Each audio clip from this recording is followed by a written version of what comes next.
Release weekend for Ravnica Remastered. Just how valuable are these products? What value can be found inside of each and every box? Well, we know that players are looking at those collector boxes and they are the most enticing product in this lineup. So in today's video, we are going to be taking a look at more of these boxes and the value held within. Can we finally get to 10 Shocklands? Stick around. Let's find out together.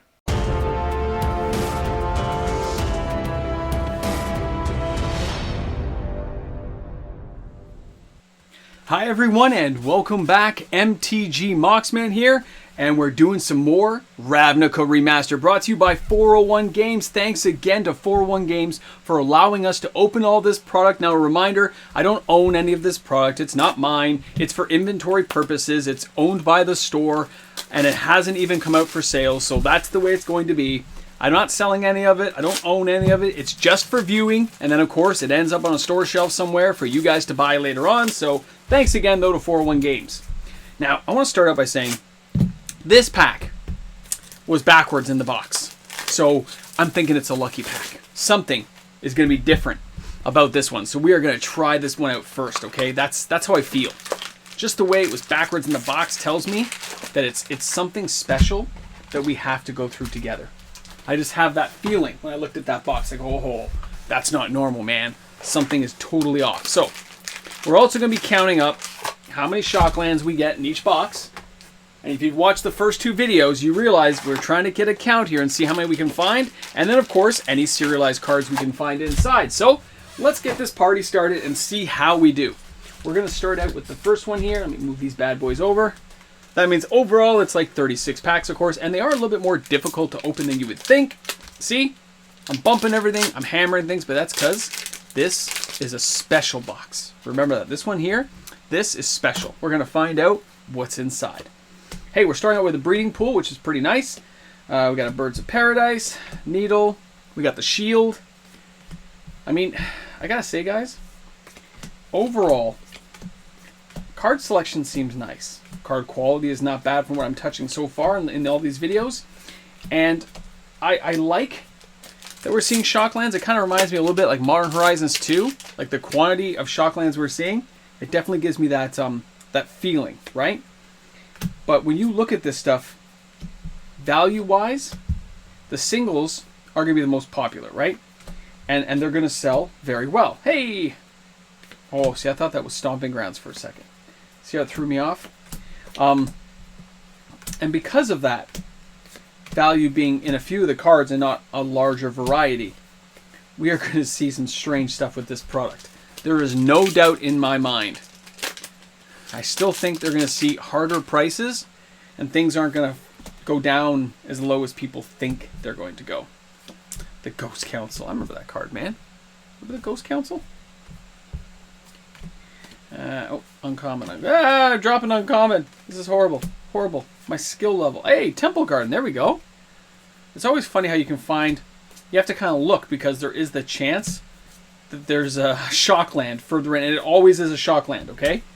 It's like the 7th card in, whatever it is. There's a chance for another Shock. Whatever slot that falls into, there's a chance. Because I've done it a few videos now and I've seen it happen. So you're like, oh, yeah. You ain't getting me on this one. I get what's going to happen. Okay, Pack Rat, Priest of the Forgotten. Then we start getting into some commons and stuff. The Azurius Gate. Get all these commons out of the way. Then we got the uncommons. Ultimate Price. Doesn't destroy a Planeswalker, just destroys a creature. Remember that. This set, if you're playing the pre-release, it's kind of funny because there's not a lot of choices to take out the Planeswalkers inside this set. And there are some pretty powerful Planeswalkers, so if you happen to be doing one of these draft events, some crazy stuff could go on. I can't wait to see how it all plays out. By the time you watch this video, I will have done my pre-release, and hopefully I did very well. I'll probably talk about that on the live stream on Sunday, because it's the best chance to actually kind of hash out and talk about what went on and how many people showed up and what I've heard over the weekend. This video is probably, what, Saturday you're watching this right now? Probably after my top 10. And we see how the top 10 went this week. That'll be curious. Oh, there we go. There. Now look, see, we got 4 already, okay? If you guys can see that there, I'll move this off the screen. Give you a zoom in there. 4 so far. Then we got the Hellkite. And it's funny how some of the lands look like shock lands, but they're not. They just look like it. They're trying to throw you off. Right? The last 4 seems to always be commons, but in between there, you can get some shocks in between, which is kind of nice. Another one, okay, that's a double. See, we got double right there. Let me move these bad boys over here. Let's slide these across. So we're already up to what, 6? We're getting there. We are definitely having that feeling that everything's gonna be all right. Now, value-wise, you know, at $20 a shock, if you were buying it at a store, depending on the value, where you are, and what version, you know, there's some money to be had there. The question will be, will shocks, because of the amount opening, because like this is like a Modern Horizons 2 type thing, we're opening like tons of fetch lands, and they never truly, like Arid Mason stuff, have never truly recovered, right? So I wonder if we're going to have that kind of situation inside of the shock lands, but only if enough of the product gets opened to cause that collapse. You'd have to have a lot of it opened, and I'm not sure at this point if that's the way it's gonna play out. I think players may be surprised to find that not as many people are opening it like they thought they would be. So time will tell. Time will tell.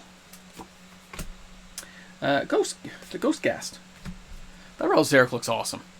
Like, the fact he is a time walker, like he takes turns. People forget how crazy that could be with Proliferate and stuff. I love that card. Like, it's just epic.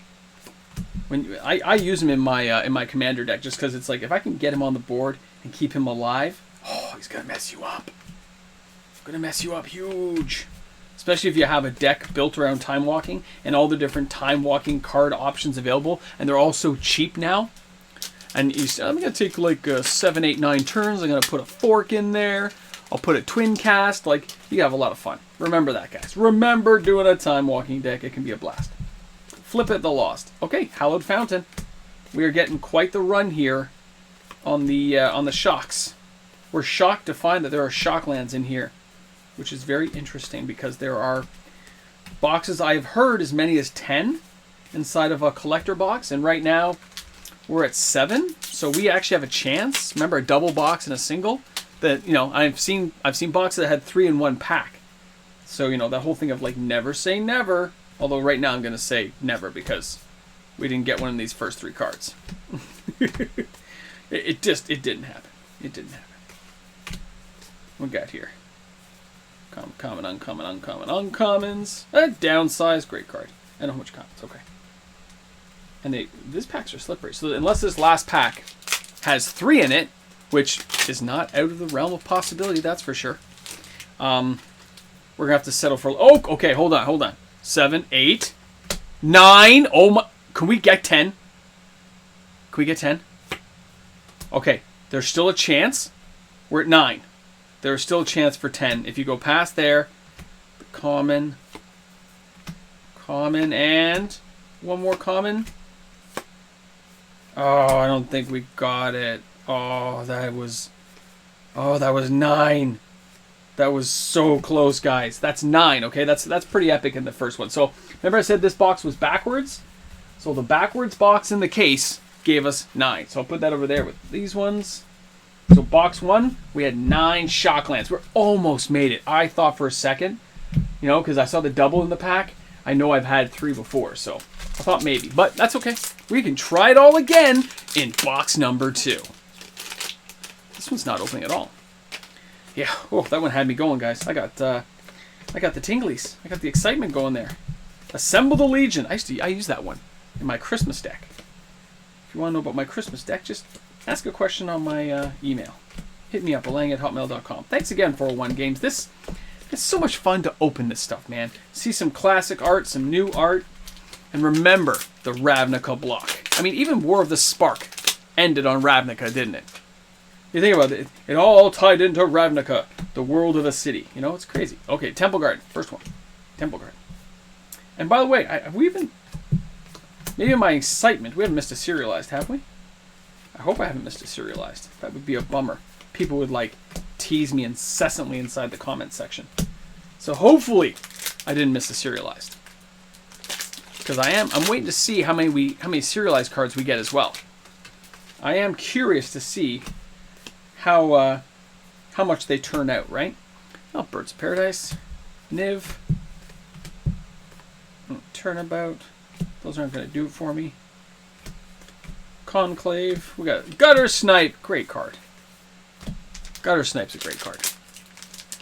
When I look at him, I have fond memories of Gutter Snipe, so that's kind of cool. Mizzix Mastery. Okay, we got the Steam Vents. Which, by the way, that artwork compared to that Steam Vents down there, compared to the old artwork, really doesn't do it for me. Just saying. It's not horrible, it doesn't bring the excitement and say, oh, that artwork is awesome. Certain cards in this set definitely make me feel like I want to buy it. Okay? There are artwork cards that can instill that kind of drive where you're just like, oh, I want to get it. I want that card. Hey, I think this is the first Liliana, the Dreadhorde General that we've seen. The first one. And I've opened a whole bunch of boxes, guys. So I can tell you that is not, in my experience, a common card to come across. Isn't that interesting? Of all the boxes I've opened of this product, this is what, video number 3? This is video 3 of 4 videos. There's one more video after this that I'll be doing for 401 Games. And this stuff here, when I see, you get kind of a feel for what you're seeing. You're like, it's not that common. This is still, I mean, it's not the largest sampling, I admit, but it's still a sampling size that you can look at. And I add that to the other, 40-odd stores that I check with. I only ask for certain things, obviously, not all the... See, Divine Visitation, man. I've actually seen this card a few times. It's so beautiful. It's so beautiful. Stomping Ground! That you have to realize that you get a big enough sampling size, you do get some decent data. Some people out there I've seen, 200 box opening, stuff like that, like some of those stores. And you're like, yeah, 200, add that with another, 800, 900 that I have, and you start getting some fairly decent data on what to expect, right? On what you're thinking overall about numbers-wise.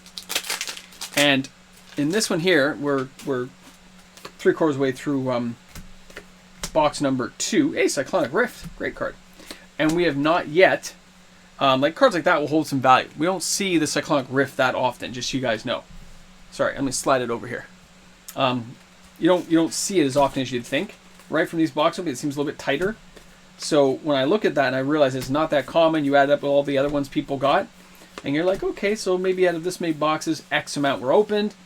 How many would come out of the market overall? How many estimated boxes got opened before the cash kind of moved on to other things? And you get kind of a feeling that some of these cards are not going to move the way people think they are. They're not going to bottom out because people didn't spend enough money to really shake the market. And that's just a simple fact. The product is expensive, and players aren't going to put, hey, Steam Vents! Are not going to put that kind of cash flow behind a product like this to make it collapse in price. Okay, and that's what we take. You have to have everyone saying this is a great product, which of course, it's a great product, but not at this price point. And then you have wizards like diving in on it and saying, look, everyone's buying it. And there will be people, like buying packs, you're going to see happen. People are going to go to 401 and they're going to buy packs because a box is expensive. So you might say, hey, instead of a box, I'm only going to indulge in 4 packs. I'm going to spend 100-something bucks, which means their chances are they're going to get Shockland. They can get as many as 3 in a single pack, I've seen. So it's like, it's still not horrible. It just means you may not see as much cash at one time laid down on a product. But we all know on a Friday night how things can go when you're with your buddies and you get a little carried away. We've all had those moments. Breeding Pool! I know I sure have. I've had moments where it's like, I'm going to buy a piece of power on my credit card. I don't care. I deserve it. And then you look back and you go, what was I thinking? It happens. Although I didn't regret it. It's still a great deal. What was that? I bought that Mox for like less than $2,000 back then. That was a good deal. Okay. So we're on the last pack here. Okay. Stomping Ground and Godless Shrine. I don't think we can get to 10, obviously. But it's interesting to see how it's breaking down. So this one here was 4 and 5. We got 9 again. So box number 2, we had 9. That's pretty crazy, right? That's still a lot. 9 and 9. So that's 18 Shocklands in 2 boxes. Oh, I shouldn't have stacked those up. I made a mistake here, guys, off camera. Bear with me. There we go. Just got to separate these out a bit. That's pretty crazy. That's pretty crazy. Now, we'll bring down the last box. Here we go. Okay, so this is box number 3. We've had 9 and 9 for Shocklands. We have not gotten to 10. But you know what? We've got a chance. Hey, Blood Crypt, we're starting out with a good chance. Okay? Because you know what? When you look at these things, there's always a chance that you get that crazy thing that has 3 in it. If you get like 2 of those in a box, you're halfway there. You still have lots of packs. I love it. Love it. And this one, by the way, when I rip it faster, it seems to... Hey, breeding pool! It seems to open a little bit easier. Just got to put a little bit of force on it and you get lucky. Right? There we go. Alright. Like this. See? Kind of... Well, that one didn't work out like the other ones, but... I got further than I thought I was going to. Still ripped a little bit further up. Oh, look at all the ones that just fell. See? That... Oh, Godless Shrine. Okay. We're back on track, man. We're getting some good cards, and yes, I'll stack that pile up in a second. I just want to keep things humming along here as we go.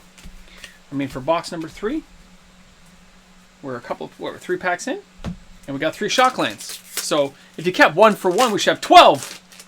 Can you imagine that if they guaranteed a shock like that Clue game, and they guarantee a Shockland in every single pack? That would be something that would just like blow people's minds, because again, that Clue game is going to be expensive, so it's not going to open as much as you think. But here's the funny thing. Imagine if that Clue game goes on sale. Right? Imagine it goes on sale later and becomes a cheaper, like, clearance thing at a Dollarama, Dollar Tree type thing. That would be hilarious. Not because it would hurt people's financially, guys. Don't take it the wrong way. I'm just saying, on seeing it at a discount store like that. Like I remember seeing the other Magic game on discount at a Dollarama, and I was like, what is this doing here? It was like $4. That one would, I think it has Jace on the front or whatever. It's very interesting. All right, we're 5 in, so we're actually doing pretty darn good here, guys. As long as we get, oh, see, that pack had none. Oh, but hey, we got a Stomping Ground, so we're back on track. Okay, come on. If we get it, if we can get, we're already at 6, man. And we still got, what, 5 packs left? We only have to get 4. 4 out of 5, man. That's all we have to do to make the Shockland Challenge happen, to make ourselves get to that goal. Hey, and there's Cyclonic Rift. Like, I kind of like that artwork. I gotta be honest, I kind of like that art. Okay, nothing here, but we still have a chance in the, no. No, okay. I was hoping, though. All right. Now, we're getting a little bit more desperate in this last box of this video because we're hoping to get 10. It's not working out. Okay. We're at 7. Ooh, we could do this, guys. We could make it to 10.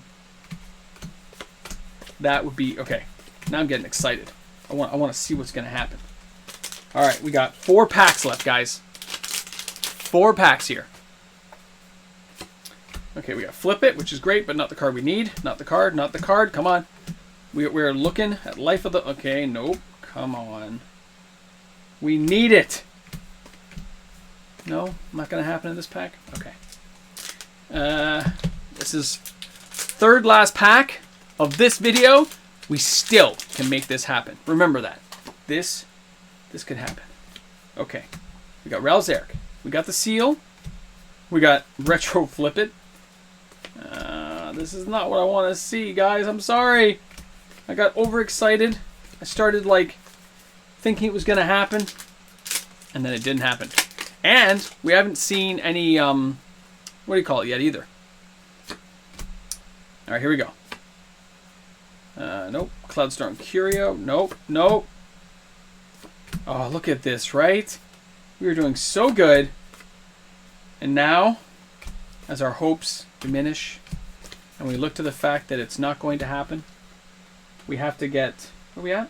1, 2, 3, 4. Oh, man. We had tons of packs to get it in.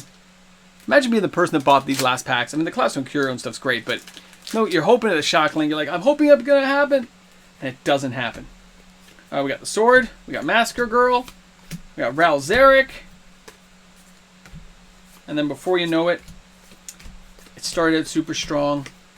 And it led us to nothing. But we still got some great ones here, guys. Thanks again for tuning in. Thanks again to 401 Games for allowing me to open all this amazing product. Of course, it's all going back to them. Doesn't belong to me. And thanks again to everyone on the channel. A reminder, if you enjoyed today's content, don't forget to like and subscribe to the channel. New video every single day. I'll see you guys tomorrow. Remember, it's a great game. Bring a friend to Magic. And of course, a big shout out to 401 Games for allowing me to go through these box openings with all my amazing viewers and the patrons of this channel who allow for daily uploaded content to even be possible. Thanks again, everyone. We'll see you in another video. Welcome back to the Ramble Jamble. Thanks for making it to the end of the video. You're that type of person who probably flipped to page 666 of the Necronomicon to see what's going to happen next. Don't ruin the ending. You got to go Klaatu Verata Nikto all the way through. All right, guys, you're here at the end. So what's happening? We know that the collector boxes sold very well, okay? The initial run for those things is going very well, but a lot of stores really under-ordered this product. The draft boxes, they're not doing very well at all, okay? Most stores didn't really sell any, so it's very, a couple of packs here and there. It's kind of crazy. But the big thing will be after this weekend. What happens in week 2? After release? Are we going to see Shocklands hit the top 10? Are we going to see a collapse of Shockland prices where players start gobbling them up? Are we going to see $5 shocks? Everyone's asking these questions, but I think the bigger question is, if this product just sits on a shelf and doesn't do anything, what happens? You're going to see stabilization of prices. You're going to see Shocklands not fall the way you expect. Yes, I think the average shocks is between like 5 and 10. It's a lot of Shocklands inside a collector box, but that's like 50 to $100. It's not as much as you think, right, when you see it that way. But it's still a lot of fun to open the boxes. It will get a lot of attention from players, and I think that's where the money's at for the moment. But it is just one shining light of a moment before players go back to what they were buying. Going to Commander staples, going back to standard stuff, Pioneer, checking out Pauper cards, and then, of course, the Vintage Legacy crowd. We know reserve list money is moving pretty tightly inside that market space. I'll talk about that tomorrow's video. The reserve list top 10, of course, the live stream 6:30 Eastern Standard Time on Sunday. Hopefully you guys can make it. I'll see you there. Yeah, we have a lot to cover this weekend. So interesting stuff, great boxes. Thanks again to 401 Games. But at the same time, too expensive. It's that simple. Too expensive.